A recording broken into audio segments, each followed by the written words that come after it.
Doctor Shaheen Saeed या doctor Shaheen Shahid doctor Muzammil की कथित गर्लफ्रेंड बताई जा रही है। जैश के टेरर नेटवर्क से पहले शाहीन का अतीत एक रहस्य बना हुआ था। डॉक्टर शाहीन शादीशुदा थी, कानपुर में कॉलेज में नौकरी करती। 2015 में अचानक तलाक के बाद वो गायब हो गई।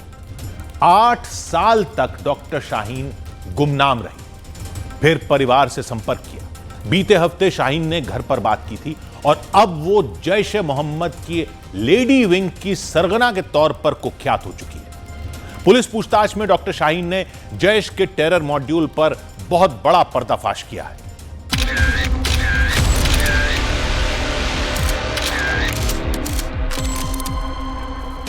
दिल्ली बम धमाके की जांच में 2 गाड़ियां सबसे अहम सुराग बनती जा रही हैं।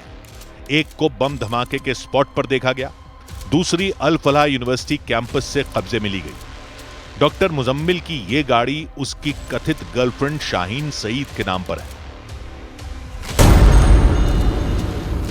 शाहीन सईद को पुलिस ने गिरफ्तार कर लिया है।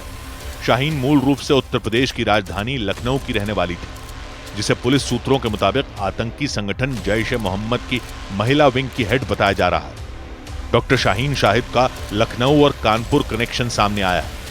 दरअसल उसका घर लखनऊ के मणियाओं के लालबाग इलाके में है। फरीदाबाद मॉड्यूल जैसे ही बर्स्ट हुआ उसमें नाम सामने आया डॉक्टर शाहीन का। डॉक्टर शाहीन फिलहाल गिरफ्तार है। AK-47 के साथ गिरफ्तारी हुई थी और जहां पर मैं मौजूद हूं लखनऊ के लालबाग में, यहीं की डॉक्टर शाहीन रहने वाली है। मैं आपको तस्वीरें दिखाऊं तो इसी में उनका घर है अंदर, और बताया ये जा रहा है कि उनकी गिरफ्तारी के बाद जो है डॉक्टर परवेज की तलाश हुई। UP ATS और जम्मू कश्मीर पुलिस ने ज्वाइंट तरीके से रेड किया। डॉक्टर परवेज अंसारी जो कि मड़ियाओं के में रहने वाले हैं, मड़ियाओं के, लखनऊ के मड़ियाओं के, और फिलहाल इसी गली के अंदर जो है डॉक्टर शाहीन का घर है। डॉक्टर शाहीन की शादी जफर हयात से हुई थी। साल 2015 में तलाक हुआ, जिसके बाद गुमनामी में वो जिंदगी बिताने लगी। कई साल तक गुमनाम रही डॉक्टर शाहीन की तस्वीर अब जब जमाने के सामने आई है तो आतंकी नेटवर्क से कनेक्शन के साथ। जांच एजेंसियों के मुताबिक डॉक्टर मुजम्मिल और उसकी girlfriend doctor Shaheen Pakistani handler के इशारे पर भारत को दहलाने की तैयारी कर चुके थे, और दिल्ली में हुआ बम धमाका उस तैयारी का सिर्फ ट्रेलर भर है। ऑपरेशन सिंदूर के बाद से आतंकी संगठन जैश ए मोहम्मद भारत से बदला लेने की धमकी देता आ रहा है, क्योंकि यह वही टेरर ग्रुप है जिसे ऑपरेशन सिंदूर में सबसे ज्यादा मार पड़ी। भारत के हवाई हमले में जैश का बहावलपुर मुख्यालय मिट्टी में मिल गया था। भारत के हमले में आतंकी आका मसूद अजहर के कई टॉप कमांडर मारे गए थे। इसलिए दिल्ली धमाके में जैश ए मोहम्मद का नाम सामने आने के बाद सवाल है कि क्या मसूद अजहर के ऑर्डर पर उमर नबी आत्मघाती हमले के लिए दिल्ली पहुंचा था। सवाल इसलिए भी क्योंकि जम्मू कश्मीर से लेकर फरीदाबाद और सहारनपुर तक जो सुराग मिल रहे हैं वो जैश कनेक्शन को पूरी तरह एक्सपोज कर रहे हैं।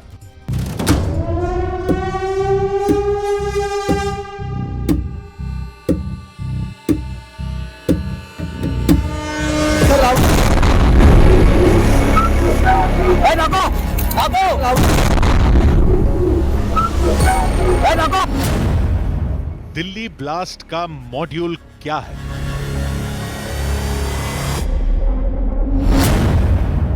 दिल्ली ब्लास्ट की मिस्ट्री कितनी गहरी है?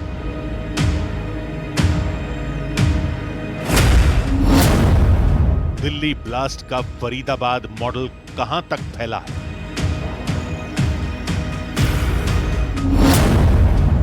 क्या दिल्ली ब्लास्ट के जरिए देश की राजधानी में पुलवामा अटैक दोहराया गया है?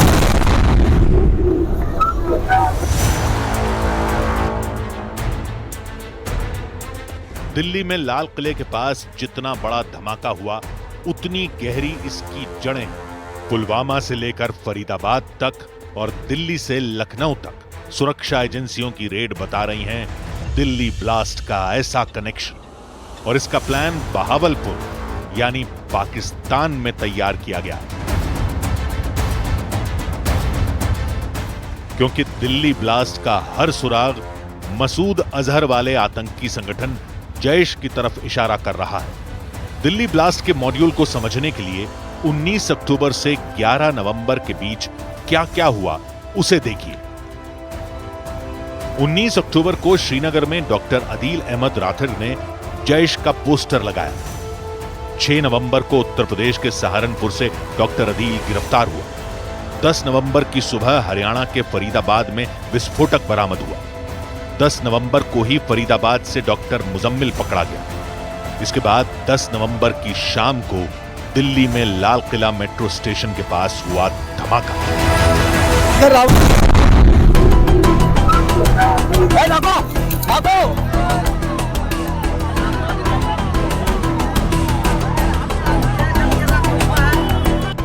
दिल्ली में हुए ब्लास्ट ने वाकई देश की राजधानी में एक एक सुरक्षा एजेंसी को हिलाकर रख दिया। सूत्रों के मुताबिक दिल्ली पुलिस की शुरुआती जांच में यह एक आत्मघाती हमला बताया गया। जैसे ही हरियाणा के फरीदाबाद में इस पूरे मॉड्यूल का पर्दाफाश हुआ, इस धमाके से जुड़े जैश के तमाम कनेक्शन सुपर एक्टिव हो गए और फिर लाल किले के करीब इस धमाके को अंजाम दिया गया।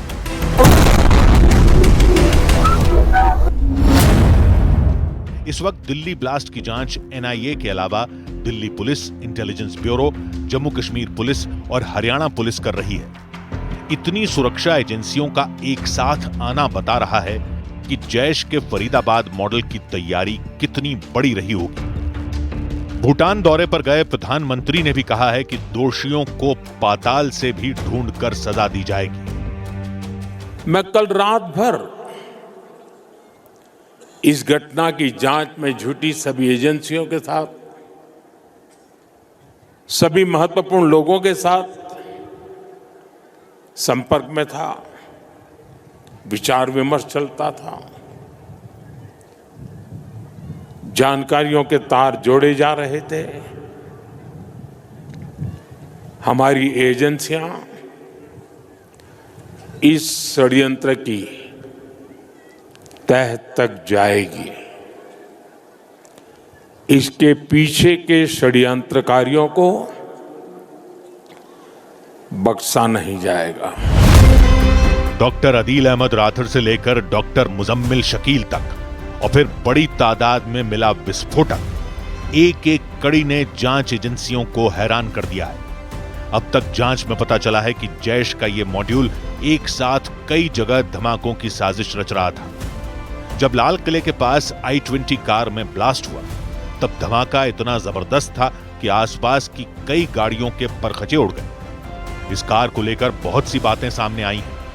दिल्ली ब्लास्ट में सबसे बड़ा मोहरा बनी I-20 कार कहां, किसने, कब खरीदी, किसके पास ये कार रही और फिर लाल किले के सामने मेट्रो स्टेशन कैसे पहुंची, ये समझिए, क्योंकि ये कार फर्जी दस्तावेजों का इस्तेमाल करके कई बार खरीदी बेची गई।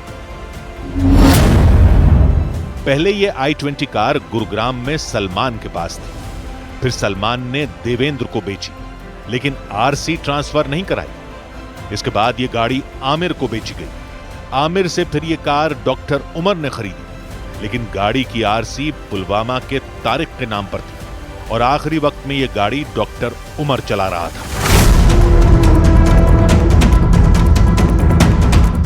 29 अक्टूबर को ये उसी I-20 कार का सीसीटीवी वीडियो है जिसमें 10 नवंबर को धमाका हुआ। वक्त है शाम 4:20। इस कार का नंबर है HR26CE 7674। इस सीसीटीवी वीडियो में देखा जा सकता है कि गाड़ी का प्रदूषण चेक कराया जा रहा है। कार के साथ 3 लोग मौजूद हैं। वीडियो 29 अक्टूबर शाम 4:20 का है। शक है कि वीडियो में लंबी दाढ़ी में तारिक भी मौजूद है, जिसके नाम पर डॉक्टर उमर ने I-20 कार खरीदी थी। अब इस कार की तमाम हिस्ट्री निकालकर हर शख्स से पूछताछ हो रही है, क्योंकि ये विस्फोटक कार कई लोगों के हाथ से होकर गुजरी है। जांच में ये भी पता चला है कि फरीदाबाद में इस कार को एक अवैध पार्किंग में खड़ा किया गया था, जहां उसका एक चालान भी कटा था।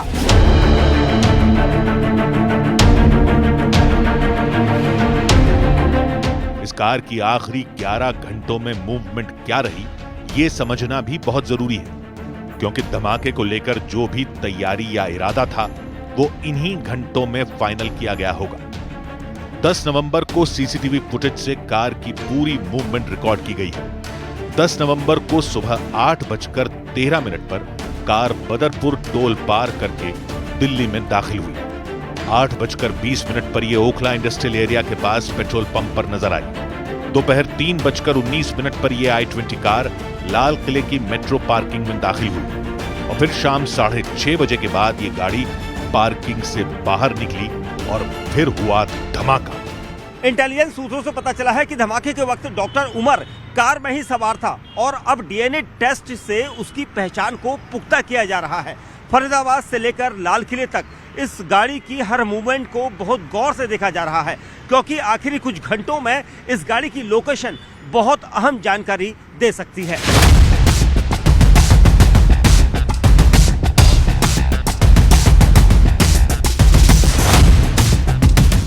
अगले कुछ घंटे दिल्ली ब्लास्ट की जांच को लेकर काफी अहम माने जा रहे हैं। अभी बहुत से लोग खुफिया एजेंसियों के रडार पर हैं। जम्मू कश्मीर से लेकर फरीदाबाद और दिल्ली तक एक एक सुराग इकट्ठा किया जा रहा है, लेकिन जैश का लिंक बता रहा है कि इस हमले का कमांड हेडक्वार्टर सरहद पार यानी पाकिस्तान में है।